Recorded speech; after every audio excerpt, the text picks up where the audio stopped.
yang diminta dari kita itu menjadi saksi.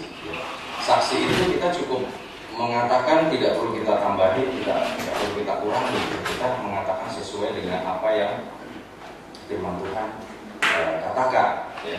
Dan juga apa yang sudah kita alami, perubahan hidup apa yang sudah kita alami setelah kita menerima kebenaran firman Tuhan, ya. Perbedaannya pasti ada, ya Bapak Ibu. Setelah kita menerima kebenaran firman Tuhan, maka kita mengalami perubahan hidup, ya. Jadi menjadi saksi itu tidak perlu kita menambah-nambah, ya.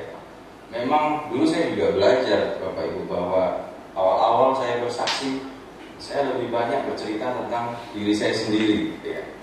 Jadi mungkin 90% berbicara tentang diri saya.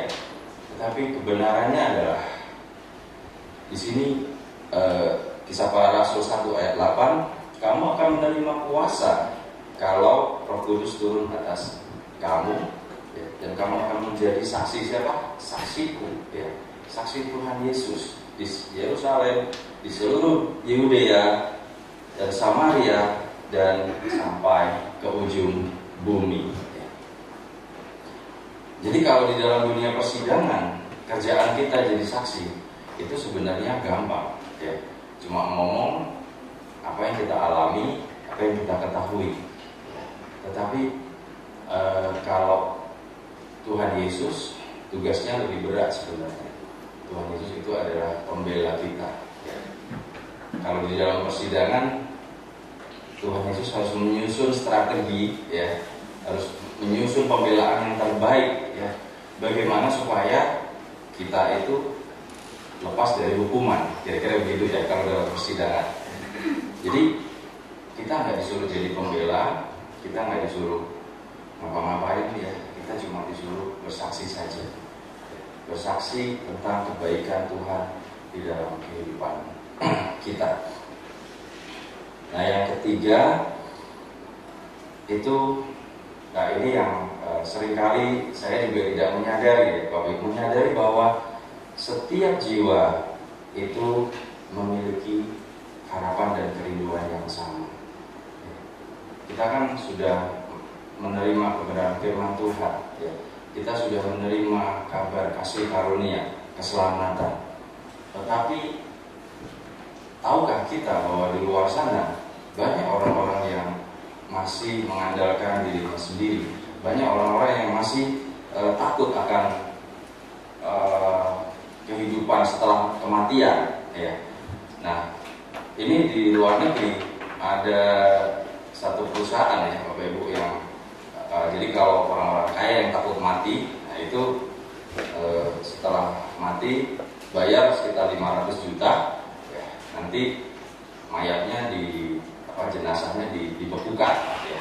Jadi dibekukan, bayar 500 juta, siapa tahu nanti hidup lagi, gitu.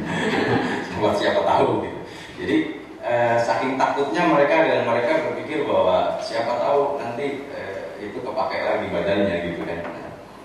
Jadi begitu mereka insecure, ya, merasa tidak aman, merasa ketakutan dengan bagaimana nanti kalau sudah mati, ya, maka mereka mengeluarkan sejumlah uang walaupun supaya tidak masuk akal. Tetapi kita yang sudah menerima kebenaran, ya, bahwa kalaupun jasmani kita mati, tetapi hidup kemuliaan kita akan bersama-sama dengan Tuhan. Amin. 2 Korintus 5 ayat 15. Ada yang bisa bantu membacakan? Dan Kristus telah mati untuk semua orang, supaya mereka yang hidup tidak lagi hidup untuk dirinya sendiri, tetapi untuk Dia yang telah mati dan telah dibangkitkan untuk mereka.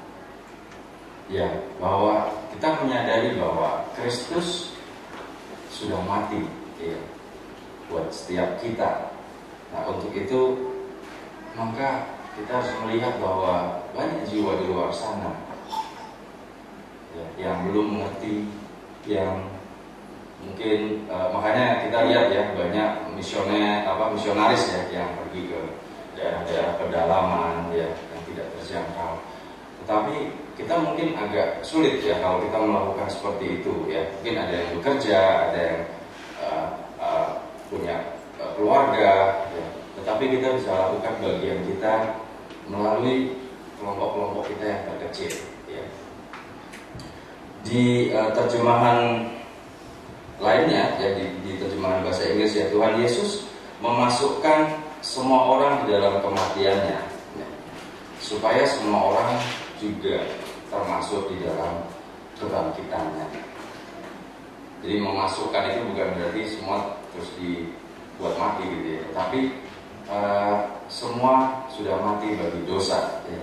Supaya ya, tujuannya adalah supaya semua orang ya, kita itu masuk daftar gitu ya, dimasukkan ya. Nah, jadi bukan kita daftar tetapi included ya. Jadi kita sih nggak pernah daftar kan Bapak Ibu, kita nggak ada yang dari kita Tuhan Yesus ngantri mau ini gitu, masuk surga. Justru kita yang dimasukkan ya, diincludekan di dalam kebangkitannya. Supaya apa? Supaya kita mengalami hidup yang jauh lebih baik ya, mengalami hidup yang jauh lebih baik dibandingkan orang yang hidup mengandalkan dirinya sendiri ya. Banyak sekali orang yang secara tampak luarnya mungkin baik-baik saja ya Bapak Ibu, mungkin mereka baik-baik saja, tetapi karena mereka mengandalkan dirinya sendiri di dalam kehidupan mereka, maka secara fondasi tidak kuat ya. Pada saat masalah datang, mereka mengalami kebingungan.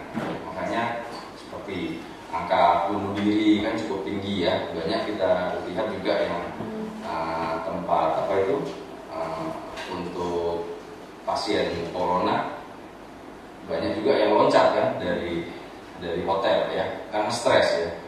14 hari di karantina di dalam kamar, nggak tahan, hanya mengakhiri hidupnya.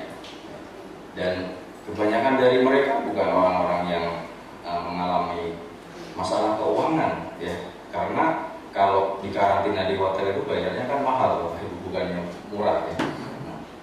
Apalagi kalau di luar negeri, saya di Singapura ya, kita harus menghabiskan uang mungkin bisa sampai 60 juta ya untuk 14 hari di karantina. Tetapi juga ada orang yang kemudian stres ya, udah bayar stres ya. Jadi bukannya menikmati karantinanya, tapi malah memutuskan untuk mengakhiri hidupnya ya. Yohanes 10 ayat 10, pencuri datang hanya untuk mencuri dan membunuh dan membinasakan. Aku datang supaya mereka mempunyai hidup dan mempunyainya di dalam segala kelimpahan ya. Bicara segala kelimpahan. Nah, tidak banyak orang yang mengetahui kebenaran ini ya. Karena kelimpahan tidak hanya berbicara kelimpahan dari sisi materi ya, kecukupan ya. Tuhan mencukupkan segala sesuatunya buat setiap kita, tetapi juga kita memiliki kelimpahan di dalam damai sejahtera. Jadi pada saat masalah menerpa kita bisa mendapatkan ketenangan ya. Pada saat apapun badai kehidupan datang ya, kita tetap tenang ya. Jadi kita memiliki kelimpahan damai sejahtera, kita tetap diberikan kelimpahan sukacita ya. Pada saat kita mungkin disalah mengerti oleh orang ya, kita tetap bisa mengampuni orang itu. Di ayat yang ke-28, dan aku memberikan hidup yang kekal kepada mereka. Ya, ini yang perlu kita bagikan ya untuk jiwa-jiwa di luar sana, bahwa Tuhan memberikan hidup yang kekal dan mereka pasti tidak akan binasa untuk selama-lamanya, dan seorang pun tidak akan merebut mereka dari tanganku ya. Jadi luar biasa ya. Kita sudah tahu kebenarannya. Jadi sama-sama pada kesempatan bulan ini gereja mulai memberikan materi buat kita untuk bisa memberitakan kabar baik ya. Memberikan perenungan buat setiap kita untuk fokus memberitakan kabar baik ya. Kita mulai dari memberitakan namanya kabar baik, maka kabarnya harus baik ya Bapak Ibu. Jangan memberitakan kabar baik sambil marah-marah Bapak Ibu. Itu namanya bukan kabar baik. Jadi orang yang mau diberikan kabar baik itu kabur ya, nggak jadi terima kabar baik itu. Jadi dalam kabar baik itu pasti ada sukacita, ada kelegaan ya. Kan Tuhan Yesus bilang, datanglah kepadaku yang letih lesu, yang lemah dan berbeban berat, Tuhan akan memberikan kelegaan. Nah, seharusnya setiap orang yang mendengar kabar baik dari kita pulang mukanya lega Bapak Ibu ya, bukan mukanya kusut ya. Nah, jadi kita sampaikan dengan cara yang sederhana. Kabar baik tidak perlu terlalu berat ya, tidak perlu satu Alkitab dibacakan ya, nggak usah. Yang penting bagaimana kabar baik itu tersampaikan. Nah, nanti setelah orang itu mengalami kelegaan, setelah orang itu mengalami pemulihan, nah, barulah kita ajak mereka ya untuk lebih dalam lagi ya, belajar tentang kebenaran firman Tuhan. Nah, seringkali saya juga kendala ya, artinya kendala dari dalam diri kita. Gimana cara ngomong sama orang? Ya, kayaknya nggak mungkin ya. Ya udah biar Pak Gembala aja deh ngomong soal memberitakan Injil ya. Kita dari belakang aja gitu ya. Karena banyak sekali problem di dalam diri kita, tembok-tembok ya yang sering membuat kita yang sulit untuk bisa melangkah. Nah, yang pertama kita harus percaya bahwa kita itu sudah diperlengkapi oleh Roh Kudus. 1 Timotius 1 ayat 7 sampai 8.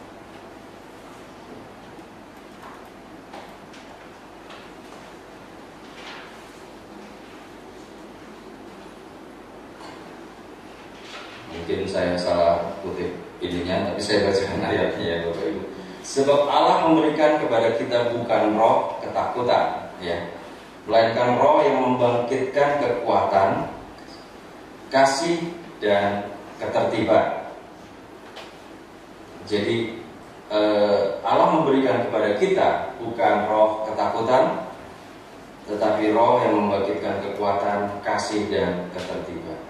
Jadi janganlah malu bersaksi tentang Tuhan kita, dan janganlah malu karena aku seorang hukuman. Ini Rasul Paulus yang berkata bahwa jangan malu ya bersaksi tentang Tuhan kita. Nah, seringkali itu yang jadi ini ya, yang jadi tembok ya. Kita juga merasa malu ya, takut ditolak ya.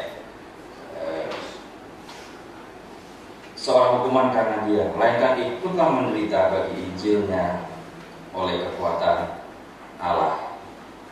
Di terjemahan Living Bible, Roh Kudus pemberian dari Tuhan kepada kamu ya, tidak ingin kamu takut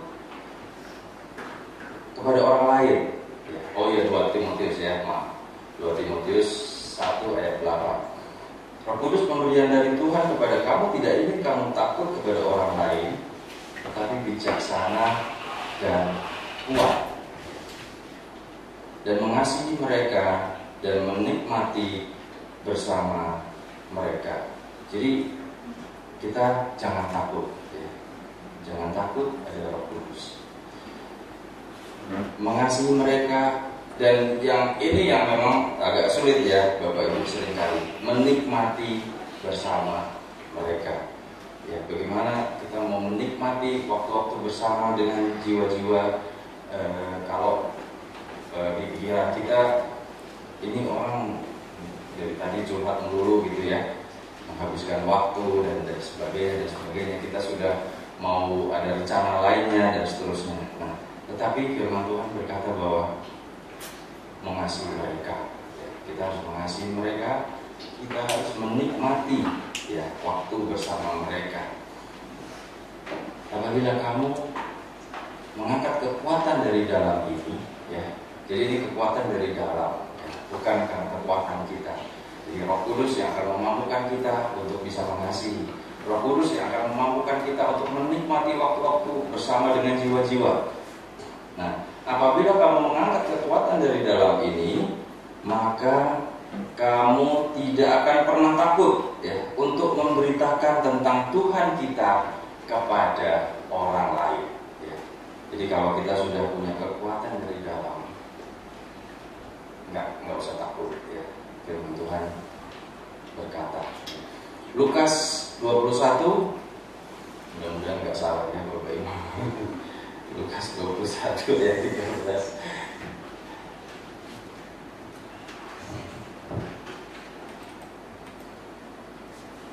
Ayat 13. Ya, di sini berbicara Tuhan Yesus ya berbicara tentang bagaimana bahwa dunia akan mengalami sampah, bagaimana dunia akan mengalami kelaparan ya. Kalau kita lihat sekarang ini kan pandemi corona. Justru hal itu ya akan menjadi kesempatan bagimu untuk apa? Bersaksi. Ya. Loh, di mana lagi masalah bersaksi? Ya, inilah firman Tuhan yang luar biasa. Sebab itu tetapkanlah dalam hatimu, supaya kamu jangan memikirkan dahulu pembelaanmu. Ya, kalau di dalam diri kita sudah ada, kayaknya tunggu situasi membaik deh baru nanti kita bersaksi. Kayaknya nggak sesuai deh dengan kondisi kita. Ya, pasti ada logika-logika yang ingin menghambat. Ya. Nah, Tuhan bicara bahwa jangan memikirkan dahulu pembelaanmu, sebab aku sendiri akan memberikan kepadamu kata-kata hikmat, ya, sehingga kamu tidak dapat ditentang atau dibantah oleh lawan-lawanmu. Jadi nggak usah khawatir, ya. Kita akan diberikan hikmat Tuhan, ya, Bapak Ibu, bahwa kalau kita berjalan dalam firman, kita bersaksi, sepanjang kesaksian itu bukan bicara tentang kita, tetapi bicara tentang Dia, maka hikmat Dia akan bersama-sama dengan kita. Amin.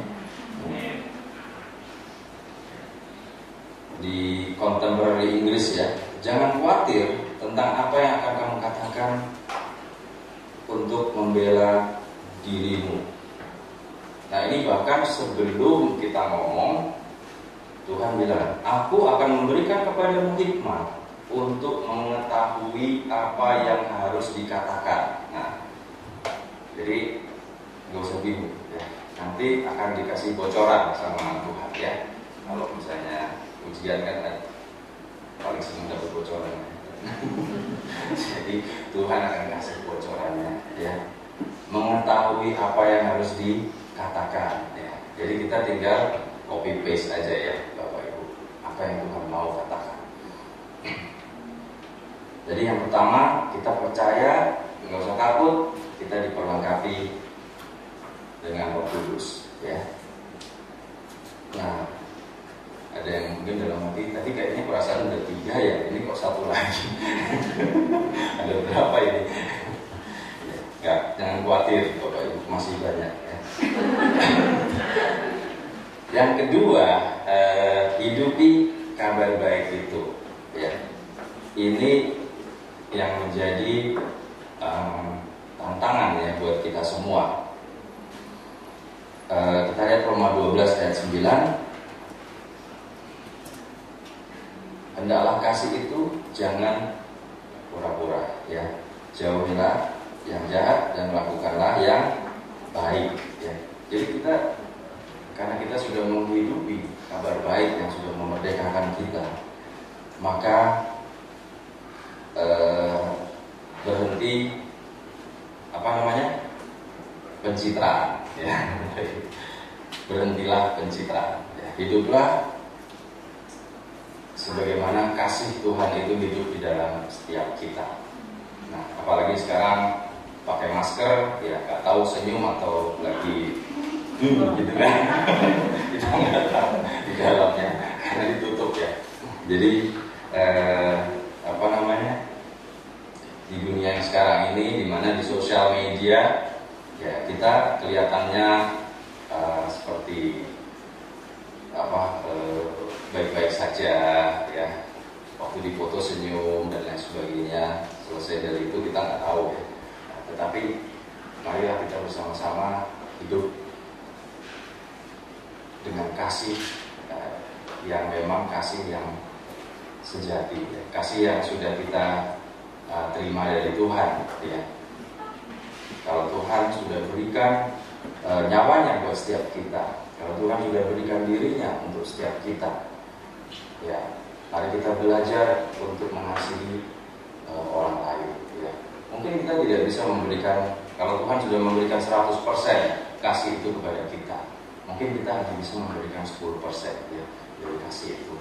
Tetapi kita belajar untuk membagikan kasih itu supaya kasih Tuhan itu terus diperbaharui, ya, di dalam kehidupan kita. Saya mengalami kalau kita mengasihi orang, ya, terutama orang lain yang membenci kita, ya. Kalau mengasihi orang lain yang mengasihi kita itu biasa, ya. Tapi mengasihi orang lain yang membenci kita, mengasihi orang lain yang tidak sesuai dengan harapan kita, misalnya, ya, itu sukacitanya lebih luar biasa, damai sejahtera yang kita alami lebih luar biasa. Nah, tetapi bagaimana kita bisa memberitakan kabar baik kepada orang lain kalau hidup kita masih diliputi kepura-puraan, ya.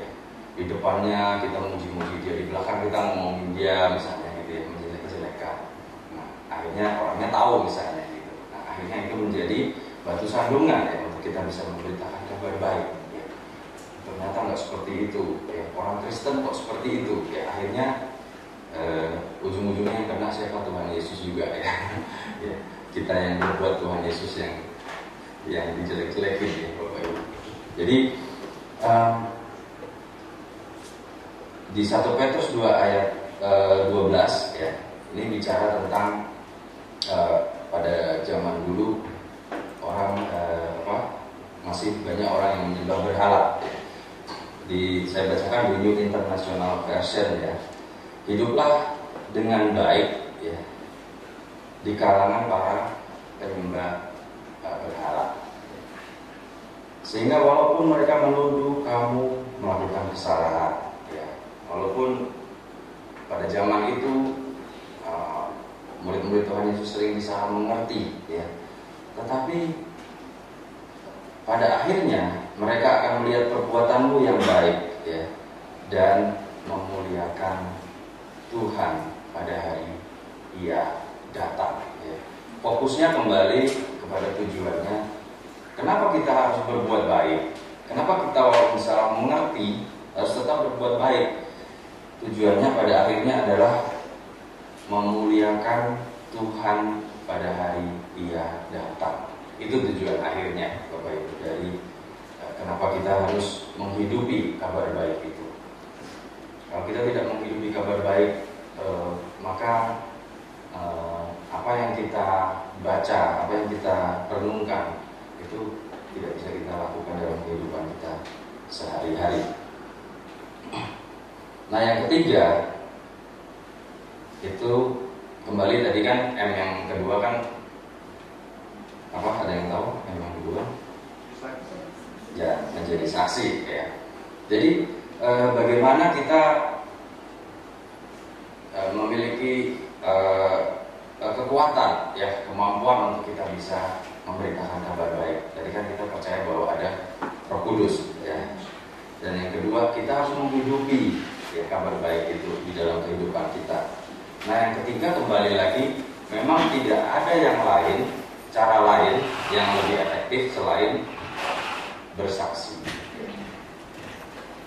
Nah, cara bersaksi itu ini kita belajar saja dari firman Tuhan, ya, Bapak Ibu, supaya lebih pas, ya, lebih pas, karena firman Tuhan nggak pernah salah, ya.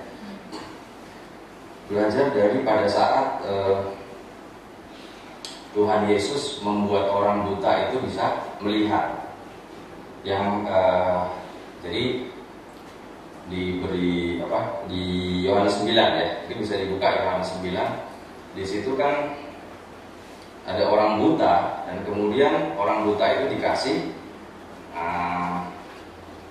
lumpur, ya, matanya diolesi dengan, mungkin bisa di ini Matthew, terus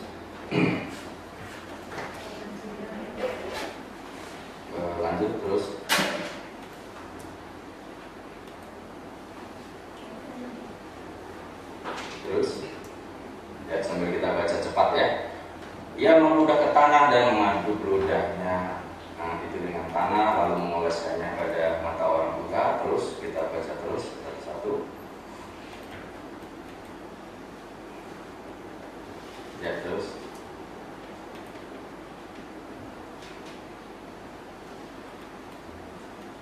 Terus.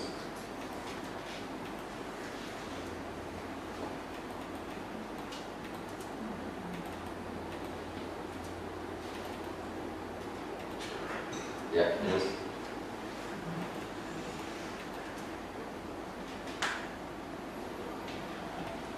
Terus. Ya, di sini oke. Di sini bahwa mereka malah mempertanyakan, ya, ini orang kok memelekkan pada saat hari Sabat, ya. Bukannya mukjizatnya yang dikagumi, ya, orang yang buta bisa melihat, tetapi malah dipersoalkan bahwa dia tidak memelihara hari Sabat, ya. Terus,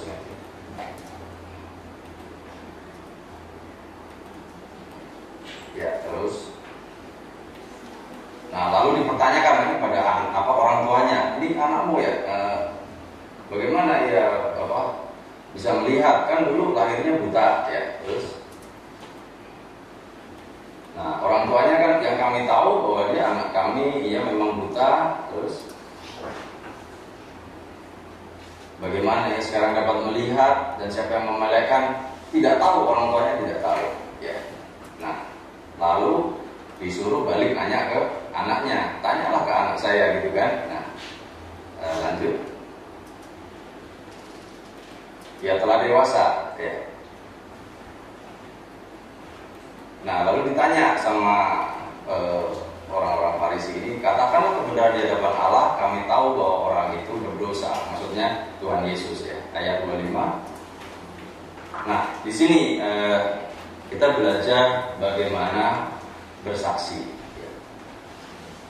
Jadi orang ini tidak bilang begini, karena kan tadinya nggak kenal Tuhan Yesus, kan, nggak tahu dia tentang Tuhan Yesus.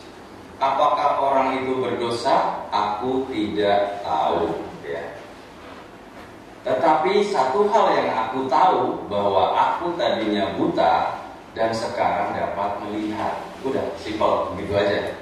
Nah, itulah bersaksi yang seharusnya, ya Bapak Ibu. Jadi kita nggak menambah, kita nggak mengurangi, tetapi maknanya begitu luar biasa.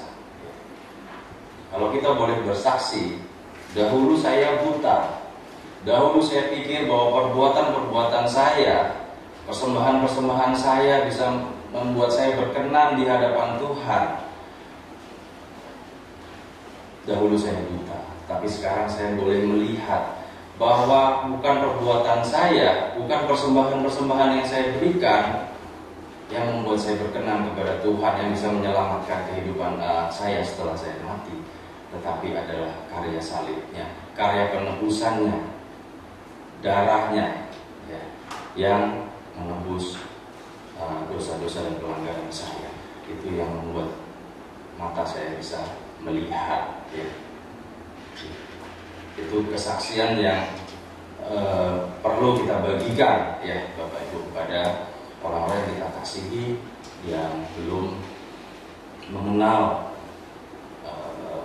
kebenaran kasih karunia, yang masih mengandalkan perbuatan, ya, masih mengandalkan perkenanan, ya.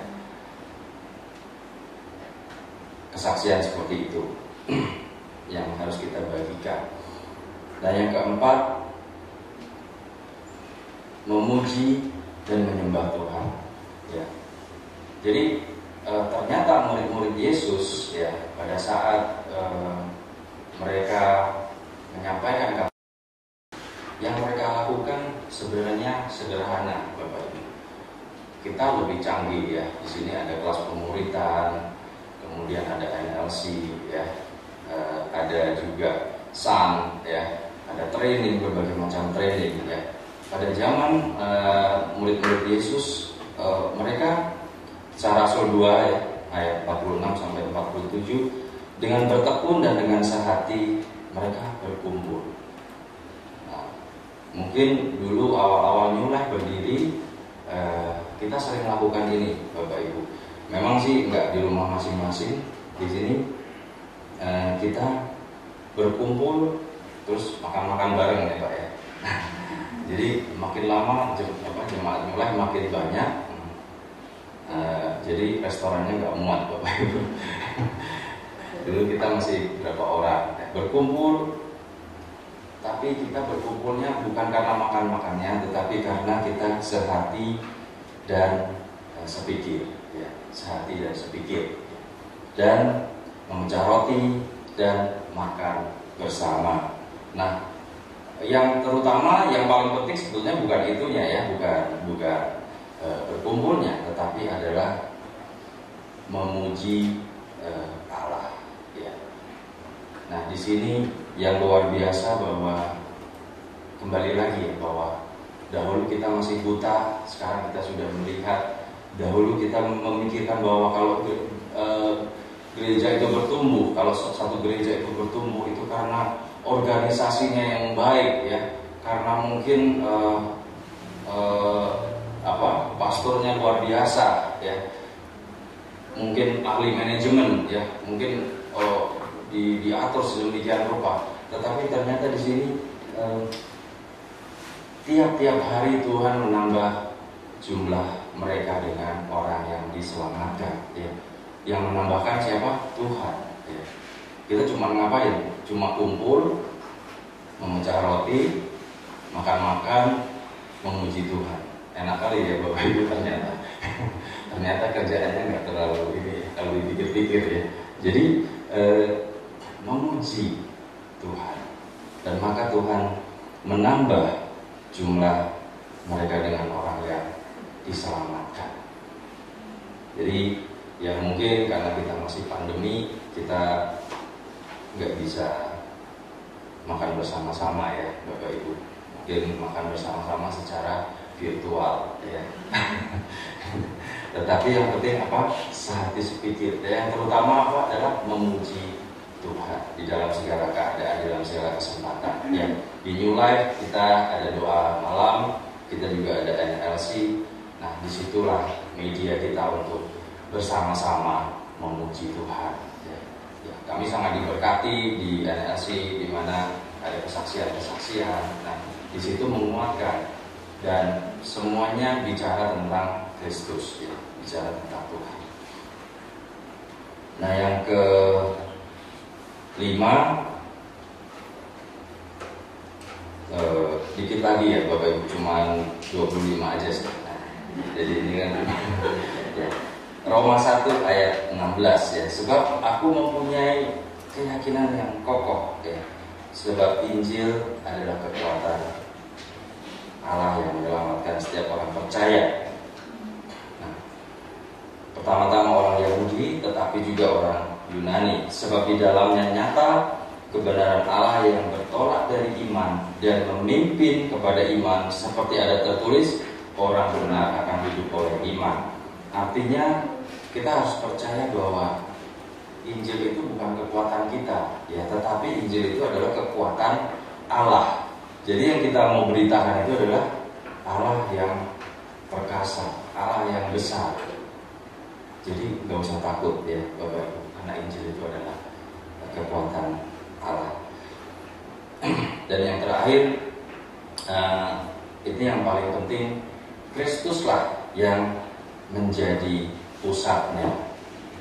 Jadi di dalam memberitakan kabar baik, kita menghindari puji Tuhan, saya gaji naik sekarang sekian puluh juta, puji Tuhan bisa beli motor, bisa beli rumah, bisa ini puji Tuhan, bisa jalan-jalan.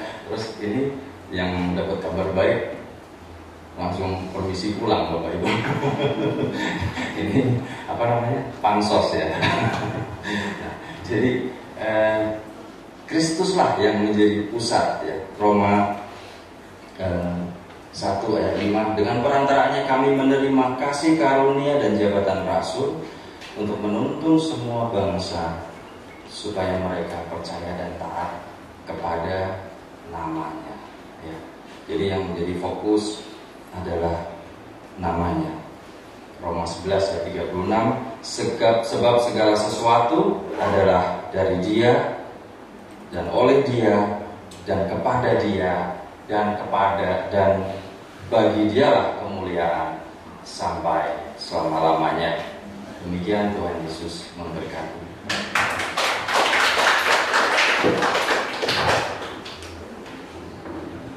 Ini sudah dapat berapa M? Ya, Bapak Ibu Saudara yang dikasihi oleh Tuhan, selama kita masih hidup berfokus pada diri kita, kita tidak akan pernah bisa jadi pemberita Injil. Kalau orang melakukan segala sesuatu untuk dirinya, ingin dapat pujian, dapat pengakuan, dapat keuntungan, dia tidak akan bisa jadi pemberita Injil. Kenapa? Karena fokusnya pada dirinya. Nah, kalau kita lihat jemaat mula-mula, Kisah Rasul 4 ayat 32 tadi, sambil menunggu, tadi Pak Bagus tanya, seharusnya keluarga bilang ini ketemu saya berkata, apa yang bisa saya bantu Pak? Saya jawab aja sekarang. Yang pertama, isilah dirimu dan kebenaran firman Tuhan. Itu sudah sangat membantu saya. Yang kedua, hiduplah benar. Yang ketiga, jadilah bapak bagi orang lain. Seorang muridkan orang, itu sudah sangat membantu saya. Karena itulah tujuan mulai berdiri. Mulai berdiri, membawa orang-orang mengalami perubahan hidup dari kehidupan yang tidak ada arti, kehidupan yang tidak ada tujuan, menjadi hidup yang berarti. Saudara akan menemukan arti hidup ketika saudara mulai memberi hidup saudara buat orang lain. Tapi kalau saudara hidup berfokus pada diri sendiri, percayalah, hidupmu akan merasa jenuh, lelah, capek. Tapi ketika saudara memberi, tentunya saudara untuk memberi saudara yang benar, isi diri dan firman, hidup sesuai dengan kebenaran firman, seperti yang tadi Pak Bung sampaikan, kita akan menjadi batu sandungan bagi yang lain. Dan ketika mulailah belajar menjadi bapak bagi orang lain. Pembapaan ini nggak bisa sekedar teori, saudara. Kalau teori mah gampang, tapi pembapaan ini kan butuh ketekunan. Kalau kami kuliah teologi pengembalaan, pastoral, kuliah cuma 1 minggu, semua teori gampang. Tapi ketika saudara mulai menghidupinya, ketika anak-anak rohani saudara mulai error, ketika kita juga mengalami masalah, mengalami tekanan, ada beban yang berat, bagaimana kita tetap konsisten hidup dalam kebenaran firman Tuhan. Nah itu dia. Makanya kita percaya itu semua terjadi karena kasih karunia Tuhan. Amin. Kalau bicara kekuatan manusia, kita sudah gagal. Saya sudah gagal. Dari awal mulai berdiri saja, saya sudah berapa kali berpikir saya nggak layak jadi gembala, saya mau mengundurkan diri, saya nggak layak. Kita intimidasi saat-saat seperti itu ya kan? Nah makanya kalau saudara mau jadi pemberita Injil, renungkan satu kalimat sederhana ini. Saudara tidak akan bisa menjadi pemberita Injil yang baik kalau masih berfokus pada diri sendiri. Nah kita lihat jemaat mula-mula. Ada kumpulan orang yang telah percaya itu. Mereka ngapain? Sehati dan sejiwa. Dan tidak seorang pun yang berkata bahwa sesuatu dari kepunyaannya adalah miliknya sendiri. Tetapi segala sesuatu adalah kepunyaan mereka bersama. Apa yang ada pada kita itu miliknya Tuhan. Amin. Pakailah untuk pekerjaan pelayanan Tuhan bagi kemuliaan nama Tuhan. Karena kita dipanggil Tuhan juga nggak bisa bawa apa-apa. Kemudian lihat yang ke-33. Baca bersama saya dengan keras. 1, 2, 3. Dan dengan kuasa yang besar, rasul-rasul memberi kesaksian tentang kebangkitan Tuhan Yesus, dan mereka semua melimpah-limpah. Waktu saudara sehati, waktu saudara memberi hidup saudara, waktu saudara memberitakan Injil, ada kuasa Tuhan yang bekerja dalam hidup saudara, dan di sanalah kasih karunia menjadi berlimpah-limpah. Orang yang mengenal kasih karunia Tuhan itu akan tergila-gila dengan Tuhan. Dia hidup hanya untuk Tuhan. Seperti tadi yang Pak Bagus bacakan 2 Korintus 5 ayat 15, Kristus telah mati untuk kita supaya kita yang hidup bukan hidup untuk diri kita sendiri lagi, tapi itu pemeliharaan nama Tuhan. Saya percaya keluarga New Life semakin mengenal kebenaran firman Tuhan, kita bertumbuh. Saudara mau beli TV pelayanan, ada banyak model pelayanan, tapi kalau saudara tanya sama saya, 3 yang utama itu. Mungkin saudara nggak mungkin dong full time di sini, melayani di sini semua. Tapi 3 ini bisa saudara lakukan di mana saja. Apapun pekerjaan saudara bisa saudara lakukan. Yang pertama, isi diri saudara dengan kebenaran firman, terbuka dengan firman. Jangan ngotak dengan pola pikir kita. Isi dengan firman. Apa kata firman? Terima, hidupi. Yang kedua, hidupi. Baru saudara mulai memiliki orang lain dengan cara bagaimana? Pergi, ajar, dan baptis. Menjadi bapak itu begitu. Saudara pergi, beritakan Injil. Dan dalam hidup saya diberkati banyak hal secara materi. Tapi yang membuat saya paling bersukacita ketika saya melayani seseorang yang hancur, dan waktu dia menerima Yesus menjadi Tuhan dan Juru Selamat, sukacita itu nggak bisa digantikan dengan apapun. Makanya kalau saudara sadar, 1 orang berdosa bertobat, seluruh malaikat di surga bersorak-sorai. Sukacita surgawi akan ada dalam hidup saudara ketika saudara melayani orang berdosa bertobat. Makanya dulu kenapa saya hobi musik-musik setan gitu kan ya. Makanya waktu dulu awal-awal ingat Pak Bagus sama Kok Unik yang siapa? Yang blossom di tangga gitu kan. Nah, saya sengaja biarin aja Pak Bagus sama Kok Unik sudah orang aja biarin aja. Karena setiap saudara ada kuasa, men. Jadi kalau saudara ada orang terikat roh jahat, punya jimat, tolonglah biarkan saya tetap ngorok tidur. Saudara yang layani maksudnya. Saudara layani, usir setan itu. Ada kuasa, ada otoritas dalam hidup saudara. Dan saudara, waktu saudara memberitakan Injil dengan benar, saudara mungkin menyampaikan satu kalimat yang sederhana saja.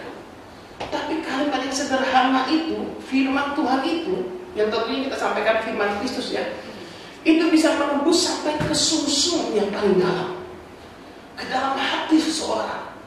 Dan saat itu terjadi, saudara, orang yang membuka hati buat Kristus, wow, nama saudara tercatat dalam kerajaan surga. Dan ada upah yang menanti. Kita nggak usah pusing upah. Di dunia ini aja waktu kita melihat jiwa-jiwa bertobat, itu anugerah Tuhan yang besar dalam hidup kita. Dan ingat, sebagai pemberita Injil, biasakan diri kita ditolak.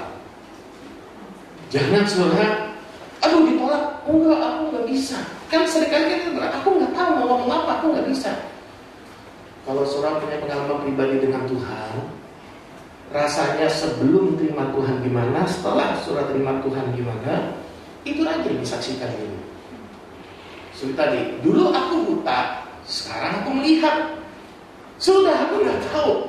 Dia nggak tahu siapa Yesus, mau dibilang orang berdosa, melanggar hukum Taurat, melanggar hari Sabat, dia nggak peduli. Yang saya tahu, karena ketemu dengan dia, dulu aku buta, sekarang aku melihat. Dulu aku brengsek, sekarang hidupku diubahkan karena ada Kristus. Mau nggak Bapak terima Yesus menjadi Tuhan dan Juru Selamat? Dulu modal saya juga cuma begitu, saudara. Waktu penginjilan nggak ada sekolah teologi. Kami dulu waktu dari awal saya kesaksian ketemu dukun, nggak ada modal teologi sama sekali saya. Cuma cerita saja. Saya cuma mau Pak, apa Yesus kurang dari Bapak? Karena dukunnya waktu itu, maaf, dalam tanda petik Katolik. Akhirnya dia cerita problemnya dia, Pak, Yesus lebih dari cukup.